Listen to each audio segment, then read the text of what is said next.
It's Qué Golazo Wednesday preview time. We have plenty of games, including Sevilla against Barcelona at Camp Nou, the second leg of Copa del Rey. We have Premier League matches, Ligue A. We have Portuguese Cup games, Serie A, German Cup, and of course, Liga MX. Jimmy Conrad is here, and we talk all Wednesday preview. Qué Golazo begins right now. Hey, everybody. Welcome to Qué Golazo on this beautiful Tuesday. This is our Wednesday preview. And of course, with me as always, Jimmy Conrad. Jimmy, what's up, man? Oh, what's up, everybody? ¿Qué tal? How are you doing? I hope this podcast / video finds you guys in good spirits and your families in good health. Absolutely correct. And by the way, before we started taping, Jimmy is so good in Spanish, everybody. I'm telling you, shy. Man. No, I'm practicing. I'm trying to work on learning the language. It's something I've been wanting to do for a long time. And I think for people that are trying to learn a language, I've hit that plateau. And this is where I usually quit.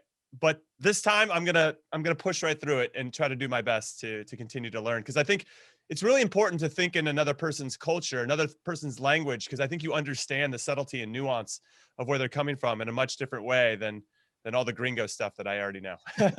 Amen, brother. Absolutely. Put yourself in somebody else's shoes and you will go even further. And by the way, así se aprende. Habla nomás, habla. Always keep talking and I'll be good. But love it. I love it. Hey, Jimmy C. Listen, today, welcome everybody. Qué Golazo Wednesday preview. Jimmy, Wednesday is crazy. There's so many games. There's a lot of games, and this is a precursor for a great weekend of some big rivalries as well. So this is just a great week for the beautiful game, and I'm excited to get into it. Let's go.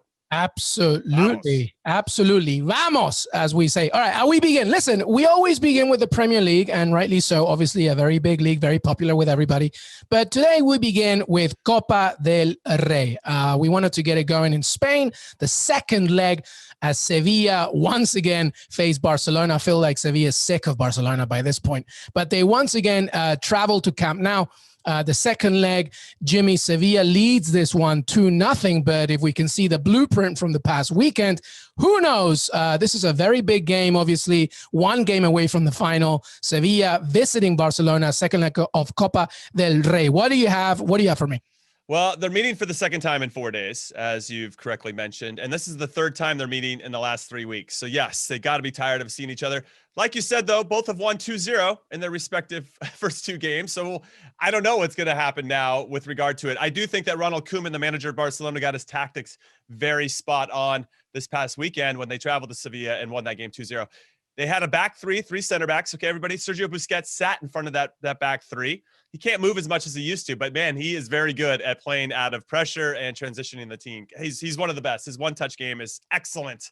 I love Sergio Busquets just for that purpose. Jordi Alba and Serginho Dest, usually the outside backs were way up high. Their starting positions were a lot higher. So it was a 3-1-4-2, and they had Ousmane Dembele starting up top with Leo Messi. And I think that threw Sevilla off a little bit, that Dembele was so high up the field instead of being an out-and-out winger. And that Dest and Jordi Alba, well, I think they expected Jordi Alba to bomb forward because I think he's a closet forward and striker in his mind, I think. But because he always ends up in the box. I'm like, how did Jordi Alba end up on the end of that cross? It's the craziest thing I've ever seen. So Serginho Dest, I thought having a higher starting position was better for him. He looked a lot more confident in this game. Dembele being a little bit more central, he ended up scoring the first goal. I just think there are all these little things that Koeman's doing to really figure out his team, and I thought they played very well. That said, Sevilla coming into this one, I just don't know if they're going to lose a 2-goal lead. If Barcelona can score early, then that puts a lot of pressure on Sevilla, and that's more than possible, of course. But the Sevilla team, especially in cup competitions outside of the Champions League, if they can just think about this competition being the Europa League, then they've got a great chance of winning this one because they love winning the Europa League. Also, both of these teams have to see they got Levante and Athletic Bilbao in the other semifinal. If they can get past each other in this one, then they got to think that they're going to win this one. If Barcelona wins the Copa del Rey, they're still the winningest team of this competition. They've won 30 in their history. So there's a lot there. Barcelona has to look at this and think this could be our best chance to win a trophy this season. And so I don't know, Luis. It's my only concern. I've got a whole bunch of notes here for you guys. Araujo came out with an injury. He came on as a sub against Sevilla and then came out like 15 minutes later with an injury. Pedri came off hurt. He's been very good. The teenager in midfield. Piqué got a bit of a knock. Umtiti came on for Araujo, but if you guys remember in leg one, or maybe you don't, but Umtiti was kind of responsible for both goals that Sevilla scored. So I don't know if he'll even play. He's also obviously very injury prone. What I'll say with regard to Sevilla, though, is no Lucas Ocampos in this one. Again, they're just not the same team when he's not in the side. He brings a lot of balance. So Enesri as well, who was leading La Liga in goals, okay? He hasn't scored in his last 5. Suso didn't play over the weekend, or he played a little bit, and then or he didn't start, excuse me. And he's going to come back into the team. But Noah Campos, he just provides some dynamic, Luis, that and some speed. When you can put Papu Gomez in there, we all love Papu Gomez, right? But he's not looking to get behind. He's not looking to stretch the defense. And I think where you can catch Barcelona is they do play a high line. And Rakitic did it in leg one, where he ended up scoring on a breakaway. And it's because he ran deep from midfield to make that happen. They have to be looking for those opportunities, because I still feel like this Barcelona defense, especially with a very slow Busquets in front of them, has some vulnerabilities. And I don't know who's going to play in their back line. And I think there are a lot of question marks there. So I just don't know. If Sevilla can score that goal and get that away goal, then I think that I love talking about this, by the way. I think you guys can tell. I love the tactics behind all this. Julian Lopetegui and Koeman, very, very smart guys. And obviously have a great players that can execute their plans. If Sevilla can lose this one 2-1 or 3-1 and still go through to the final, right? Because they're going to get that away goal. I like that to happen. So I like Barcelona to win. I think it'll be over 2.5 goals. And that if Barcelona does win 3-0, then you still kind of win this bet, but it's minus 105. So you have to bet 105 to win 100. If you want Barcelona to win and both teams to score, which I could see happening as well, plus 163. That's a little bit more on the plus side. So you bet 100 to win 163. That's how those odds work. That's kind of what I'm feeling. I think Barcelona will get the result. It's just a matter of whether you think Sevilla is going to get that away goal to go through to the final. Lots of beautiful info there, Jimmy. All right, a few things. One, I'm sure you've heard this, Jimmy, in your career. I know that I heard it in my Sunday league, and even before there, it's like 2-0 is the most dangerous. It is. Because psychologically, it can do so many things. So that's, to me, the number one worry for Sevilla. How do you approach this game? Do you go into it saying to yourself, we're 2-0 up, just protect, or pretend that you're 2-0 down? Just keep going and keep fighting. I think the Ocampos absence is gigantic. You bring it up correctly. And I think that the other point that you make is, listen, if I was Sevilla's head of social media, I would just tweet, Instagram, whatever, Europa League, semifinals, just completely try and sell it that this is the Europa League. Because if this was a Europa League game, Sevilla would be all over Barcelona. The biggest question mark for Barcelona, I think, is, as you said again, is the midfield. Who is going to, be that sort of tipping point above Sergio Busquets and Frankie de Jong? Is this a game for Riqui Puig to do his thing? Is this a game for somebody to maybe lead that way and let Sergio Busquets just sit in front of the back line? That would be a big question mark. And again, to your point, Papu Gomez is your creator. He's the one that says the fluidity. He's not your finisher. I mean, he was with Atalanta because, Gasperini just threw everybody in there. But with this current situation, he's looking to create more than anything else. And when you don't have a final tipping line with Sevilla, that could be a problem. To me, the biggest problem here is that actually it's Sevilla's biggest advantage. The fact that they're 2-0 up. If they were 1-0 down, I think this could be simpler to figure out. But the fact that they're 2-0 up kind of worries me. So I feel like Lopetegui should be listen, forget 2-0 up, which is, I think, what he'll do. But he'll be let's pretend we're 2-0 down. Just go to Camp Nou and pretend that we're losing this aggregate and just go out there and kill yourselves. Problem is, when you do that against the Barcelona side, who's in form, they'll just get you every time, especially on the counter. So I don't know, but those lines are good. I still don't know what I think. Any final thoughts before I give my final score prediction? Because I'm still going back and forth here. Yeah, I mean, for me, up to this point, Sevilla's been pretty good, and then they ran into this Dortmund team who crushed them in the Champions League. I mean, really slapped them around and beat them up a bit. And I don't think they've responded to that. I feel like they have two of the best center backs in the world, Diego Carlos and Jules Koundé, who I think Koundé could be going to Real Madrid over this summer. Keep your eye out on that. But he hasn't been very good. I thought the goal that Ousmane Dembele scored over the weekend, very, very preventable. The Messi one, you can't do anything about the Messi, right? He's just going to do what he wants to do when he gets going. Yeah, it doesn't matter. But so you have to account for Messi maybe getting one. But again, all you need is that one going forward. So Luke de Jong started over the weekend, came out at halftime for Enesri. That move didn't necessarily work, though I thought that with Enesri in the team, they had more opportunities. Sevilla had a little bit more flow. But again, he hasn't scored in his last 5 games. De Jong scored 2 goals in his last 3. Just depends how you want to get, where do you think you're going to get your space from Barcelona? And you have to break that first line of pressure, because if you have Dest and Jordi Alba playing up high as wingbacks, they're going to be very good at getting that immediate pressure on you. But if you can break through that and then really start to run at their back 3 and try to pull Busquets out of the middle, that's where you're going to make and have a lot of success. So I wonder, Papu Gomez also started over the weekend. He came out very early on, didn't have much of an impact. I don't think he's necessarily finding his rhythm just yet with Sevilla.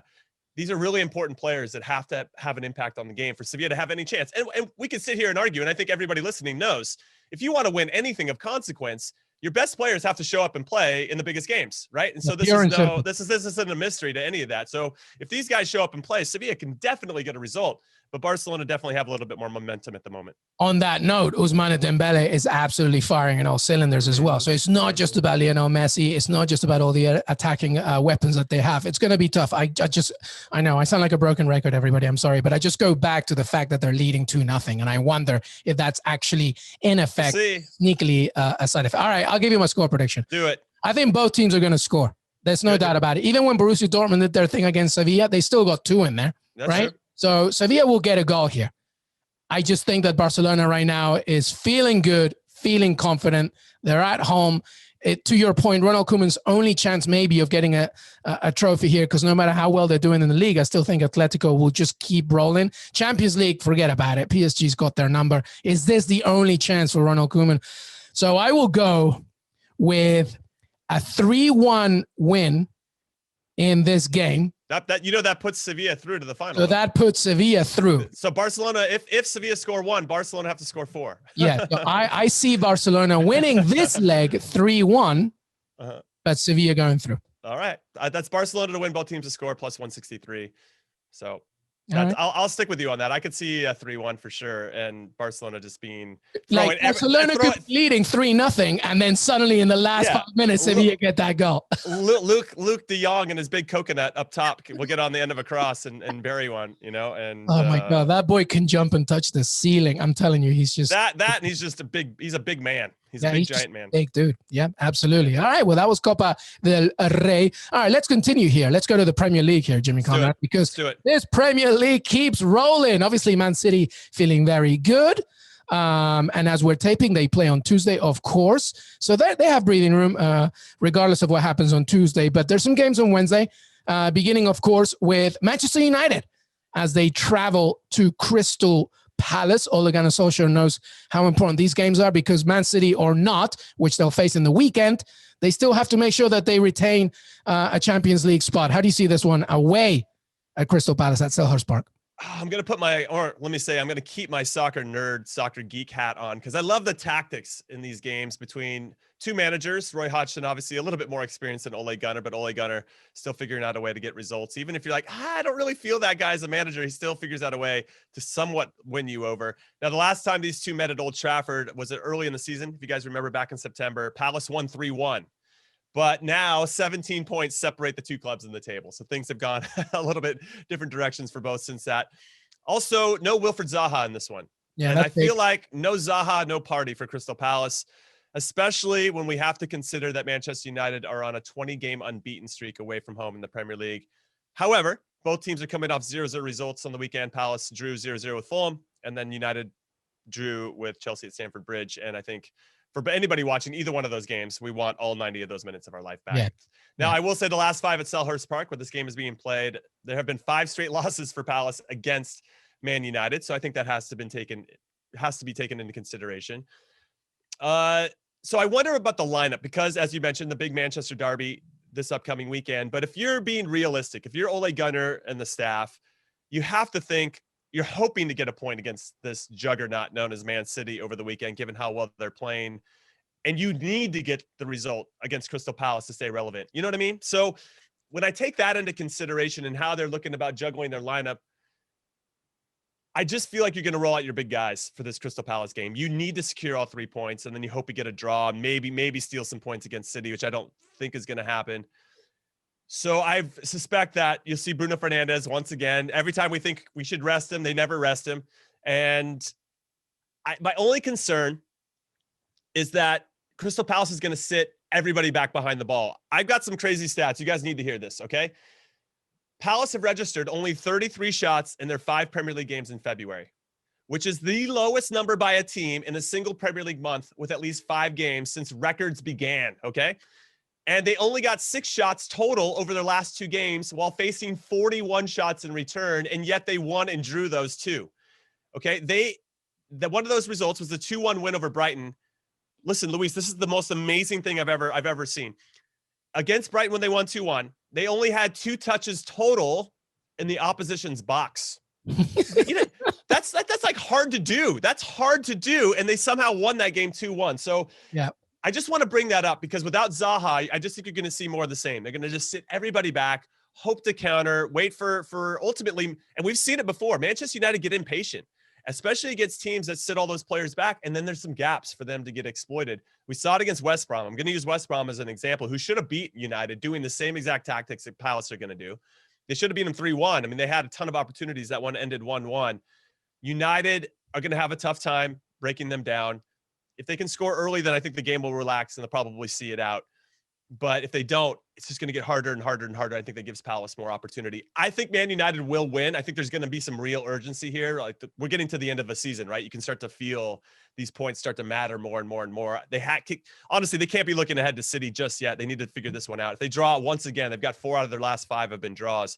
They need to get a win. So I like Man United to win and under 2.5 goals plus 270. I think we're going to see a 1-0 here. Yeah, I like that. I like that a lot. Listen, Edison Cavani possibly returning to this, hasn't played since the West Brom game. That could mean something. There's still a lot of injuries for United, but again, Palace without Wilfried Zaha, as you said, is just totally different. Even the fact, I mean, they have talented players. Eberechi Eze is a player. He can play, right? Jordan Ayew can play. Townsend can still do his thing. It's just that, unfortunately, Roy Hodgson's mentality is usually reactive as opposed to proactive. And then when you play Manchester United, who hasn't lost, I don't think they've lost at Selhurst Park, and definitely not the last 11 games. You know what I mean? It's something crazy. Yeah. Everything is pointing to a United win. It's just that what happens when that usually is the case? That's what worries me a little bit for United. But just because there's no Zaha makes it so much easier for Ole Gunnar Solskjaer. And the fact that Cavani will come in, I mean, Cavani will be probably salivating at this kind of fixture. Maybe he might not start, I'm sure. But, if he gets some minutes, we know what he can do with just 20 minutes remaining. This game is going to be very ugly, I think. It's not going to be a pretty match to look at. 100%. 100%. Just because United, and it's not just all down to Palace. United themselves, again, I talked about Roy Hodgson being reactive. I think United's play a lot of the time is reactive. They could have done so much more against Chelsea, and it was just like very limited. So I wonder what will happen here when Roy Hodgson will basically just put up 2 walls and just be like, all right, what are you going to do? So hopefully, for the sake of United fans, they'll be able to unlock it. But make no mistake here, everybody, because I'm just looking at the Premier League table, right? And United, 50 points, 1 point above Leicester City and 5 above West Ham, as we speak before the Tuesday matches. You can say goodbye to the Premier League title, but Champions League spots are important. Palace, 13th, they're not going up, they're not going down, they're just staying right where they are. So, so I like that 1-0 with Manchester United. It will be ugly. There'll be 1 goal in it. I'll even get Cavani to score that one, to be honest with you. I'd like to see Cavani come back into the team. I do think they need more of a proper number 9 up top. With all due respect to Martial and Rashford, when those guys play, Mason Greenwood, those guys feel like out-and-out wingers for me, and they feel more comfortable when they're kind of on the outside coming in or trying to find those gaps. In between. At the very least, Martial needs a partner. He does. He needs somebody to run off of. I think somebody a little bit closer. My big concern here is, and I think we learned this against West Brom for all you United fans out there, when you play McTominay and Fred as your double pivot, I don't know if it's necessary to have 2 guys sitting in front of the back 4 when you know that the other team is just going to sit all 11 guys back behind the ball. You need other tempo makers. And this could be a good one for Van de Beek. I don't know if he's healthy for this one. Yeah, he looks like he's healthy. But Van de Beek would be a great addition to this. I know you guys be like, well, we tried that at Istanbul Başakşehir here and then back in the Champions League and we lost, but Matic was in. It was like Matic, Van de Beek, and Bruno, and like nobody was going to defend out of those 3. So you still have a McTominay, you can still have a Fred, but I think one of those guys might need to be sacrificed to just try to create numerical advantages that's going to break down and pull players out of space for Crystal Palace, right? You need to draw somebody in, and Fred and McTominay for me just play. Unless we get the McTominay that scored 2 goals in the first 3 minutes against Leeds, that's a different version of McTominay. Zinedine Zidane. Yeah. Yes, but so maybe you keep McTominay in and leave Fred out, but you still need some hard worker in there that's going to protect the back four. But I feel like this could be an opportunity for Ole Gunnar to bring in a Van de Beek or a Juan Mata or somebody that can help break it down a little bit and give some additional help to Bruno Fernandes, or at least take some attention away from Bruno Fernandes so that he can have more time and space to do his thing. So it'll be interesting to see. But if you're a United fan and you see McTominay and Fred, just know that I'll be rolling my eyes if those guys start as well, because they don't need both of those guys in this game. This is why I meant Ole Gunnar Solskjaer's tactics sometimes are very reactive. Because to your point, they don't need all that because he's reacting to what the opposition might bring. Instead of doing that, why don't you enforce your own creative weapons and see what you can do? Sometimes I'm just like, you need to remember that you're Manchester United. You're a good squad. Like, go at them. So, but 1-0, I see it, a very thin margin. Listen, some other games in the Premier League. Sheffield United host Aston Villa. Burnley against Leicester City. Any thoughts from that one before we take a quick break, Jimmy Conrad? If Aston Villa win, they'll go above Tottenham. And they have a game in hand as well. Obviously, not taking in consideration the Tuesday games. But Leicester City, they need a reaction, huh? Yes, Leicester City need a reaction for sure. I think they're having a little bit of that, feeling sorry for themselves. They probably wouldn't say it like that, but not playing particularly well. Obviously get knocked out of the Europa League by, some people would call it a farmers league, the Czech league with Slavia Prague doing the business, and actually outperforming Leicester over the 2 legs, in my humble opinion. But let's forget all that. I think they're going to rebound in this one. Burnley are a nice slump buster in a lot of different ways. Tottenham needed a big win. Burnley's like, sure, here you go. Here's a 4-0 win. And you know what? We'll put a cherry on top and let Gareth Bale score a couple as well. So I think that Leicester are going to find a Burnley team who are struggling. They're okay at home, Burnley, but Jamie Vardy. So all my bets with regard to this one are around Jamie Vardy. He scored only once since Christmas Eve. The guy is due. So I don't know which Vardy bet you like here. I think he's going to score in this one. Vardy to score first is plus 300. Okay, if you don't like that, it's fine. Vardy to score first or last is plus 160. Okay, if you don't like that, I got another one for you. Vardy to score anytime, plus 110. Vardy to score with his right foot, plus 200. Vardy to score Leicester to win, 1-0, 2-0, 2-1. I don't know which one's going to hit. Could be multiple of those, but because imagine if you bet score first, score with his right foot, and then Leicester to win 1-0, and you hit all those. I'd be like, God, Jimmy's a genius. And maybe I will be. I don't know. But I do think that Vardy is due, and I think he will score. And the only way that Leicester are going to really stay relevant in the top 4 conversation is Jamie Vardy hitting the back of the net again. And if he doesn't, that team's just going to fall back and maybe even fall out of the top 6, frankly. Yeah, absolutely. And listen, James Maddison aside, Harvey Barnes as well is not in this one as well. He's injured. So everything really falls to players like Jamie Vardy. Hey, how about if Jamie Vardy picks up the corner flag again and starts playing it like a guitar? Is that aligned up? I think that seems like a happy Jamie Vardy. I think he's a frustrated Jamie Vardy right now. I think he's going to break that corner flag into 2. Yeah, he's going to smash. He's going to give the Joao Felix score. I don't know if you guys saw the celebration of Joao Felix came on. He was basically yelling at Diego Simeone after he scored against Villarreal this weekend. And Simeone was like, yeah, that's fine. I want him to be upset. I love Simeone. Cholo loves it. Oh, man. He wants pissed off players. I like Diego Simeone, man. Simeone lives to yell 24/7. He's at home, like, just yelling at everybody. Like, absolutely. He loves that. He loves it. Hey, everybody. Yeah. We got plenty more because we weren't lying when we said Wednesday has a lot of games. So taking a quick break. When we come back, we have the DFB Pokal, Serie A, Liga, and much more. Stay right here. Qué Golazo. We'll be right back. Hey, everybody. A new podcast is joining the family for years. Fantasy Baseball Today has been delivering league-winning analysis and advice as part of the CBS Sports Podcast Network. Now, the team is coming at you fast with a brand new feed. Don't worry, the old one will still stay the same. The Fantasy Baseball Today in 5 podcast is your audio outlet for fantasy news and advice in 5 minutes or fewer. It's going to feature familiar voices like Frank Stanfield, Scott White, and Chris Towers as they break down what matters most to help you win your league in a quick-hitting format. Available first thing in the morning, Monday through Friday. Download and subscribe to Fantasy Baseball today in 5 on Apple Podcasts, Spotify, Stitcher, your smart speakers, and anywhere else podcasts are found. Fantasy Baseball today. Oh, and by the way, go Yankees, baby. Hey, everybody. Welcome back to Qué Golazo, our Wednesday preview. Jimmy Conrad here. We're going to go the rest of Europe now. A lot of games. Let's go to Germany, Jimmy Conrad. DFB Pokal. Leipzig against Wolfsburg. Ooh, baby. What a game. This is a great game. And for everybody that is unaware of the Bundesliga or German football, RB Leipzig and Wolfsburg are right now currently second and third in the Bundesliga table, just nipping the heels of Bayern Munich, who've dropped off a little bit. I still think Bayern's going to go on to win the league, but they're making it interesting in the Bundesliga. But this is the cup competition. This is the quarterfinals.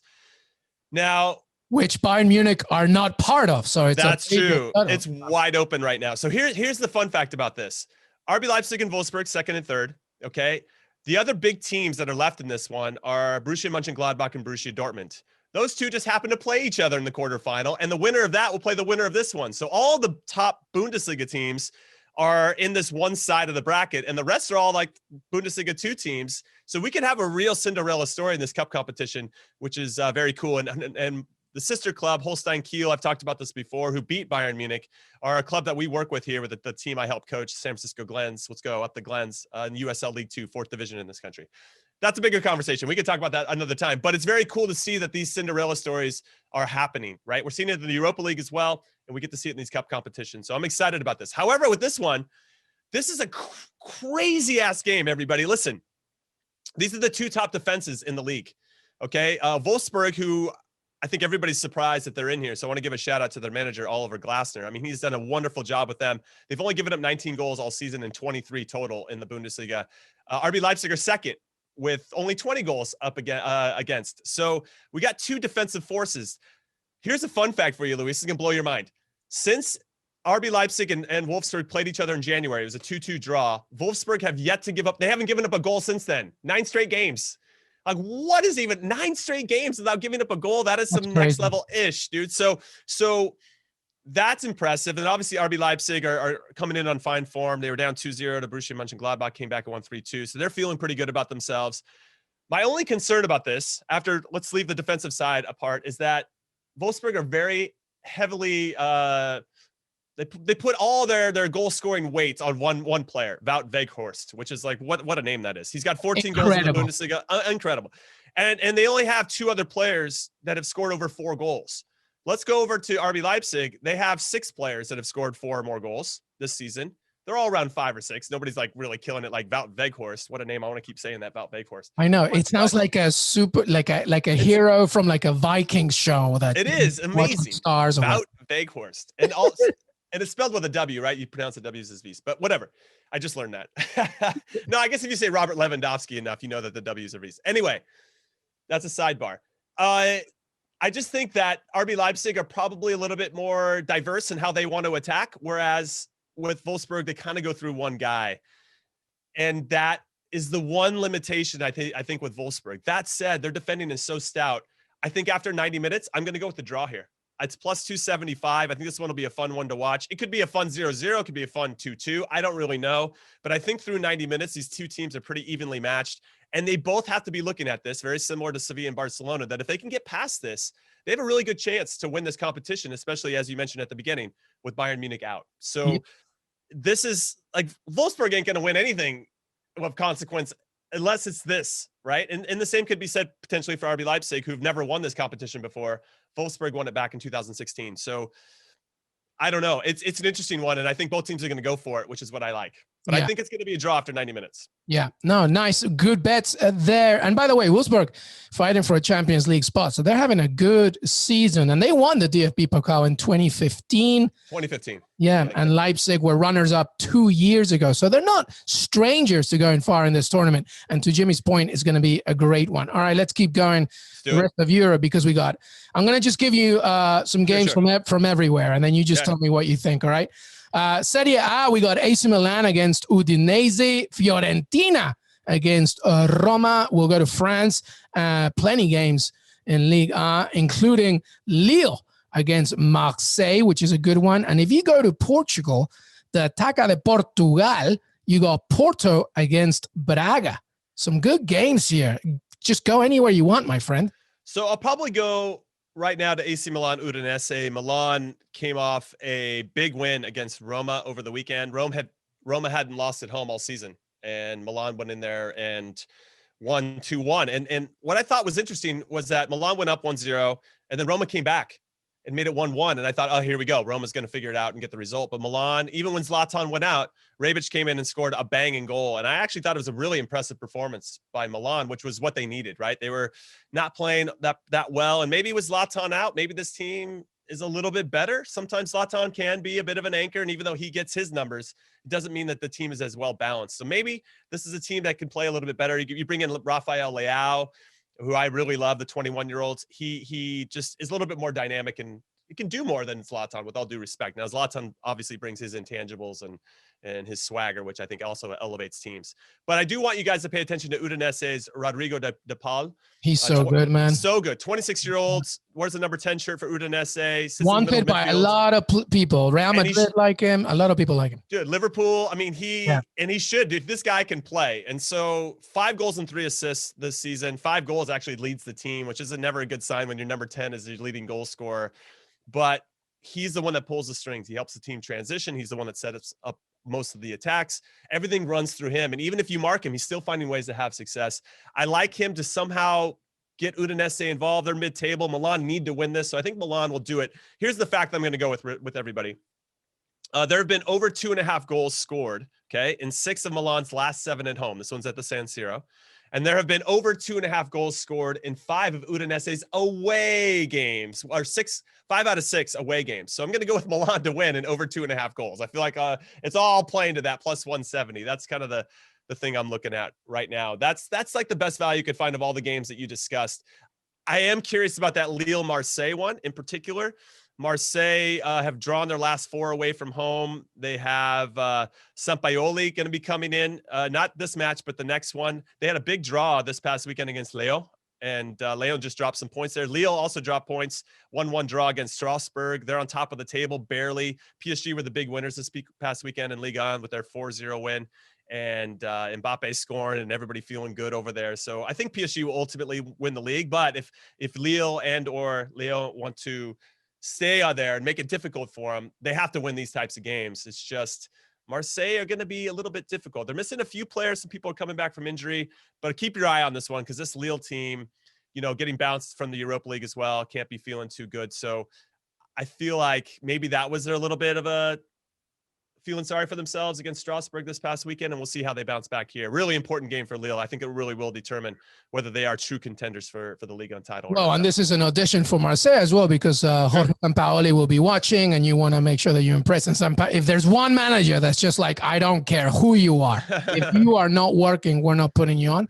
It's Sampaoli, and he's done it for better or worse, of course. And by the way, Sampaoli was convinced about Marseille because of course, Marcelo Bielsa, who could probably convince anybody to do anything. That's true. All right. Porto Braga looks good, Jimmy. Yeah, it's a good one. It's leg 2 of the Portuguese Cup semifinals, 1-1 leg 1. This one goes back to Dragao Stadium in Porto.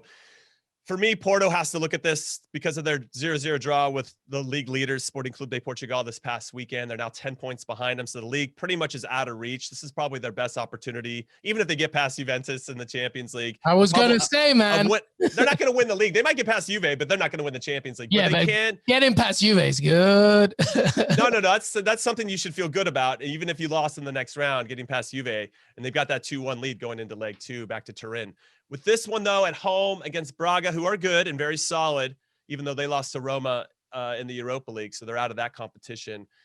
I just think Porto's going to have a little bit too much, and they got that away goal. So I like Porto to get through here, maybe both teams to score.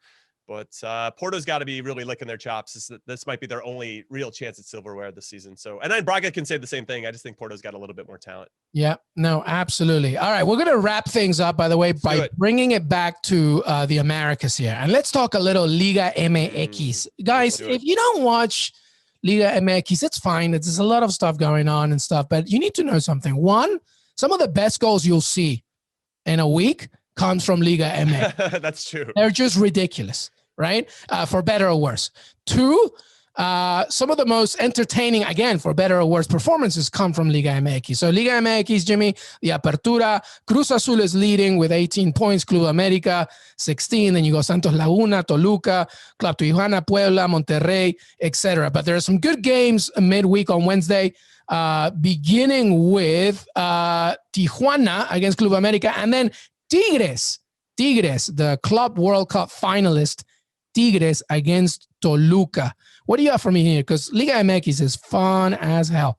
It is fun. It's a little bit unpredictable at times, but I will say one of the things that is predictable is Tigres kind of just hanging out until the end of the season. And then when the games really, really matter, they're going to win to get into the La Liga, the Mexican League playoffs. And then they go on this crazy run and they go on to win it. I mean, that is a Tigres special. They are so talented. They really shouldn't drop any games. But because they were in the FIFA Club World Cup, as you mentioned, I feel like there's been a little bit of a malaise or a tiredness maybe associated with that, a little drop off, as we've seen with Bayern Munich as well, who are now starting to come out of that. But the Tigres game is very good. And I look forward to seeing that, especially against the Toluca team, who have the top scorer in the league in Alexis Pedro Canelo, who has 7 goals. And I just want to see him against that Tigres defense. So these games are great. I also am a big fan of their jerseys in general, where they have like 85 million sponsors on there.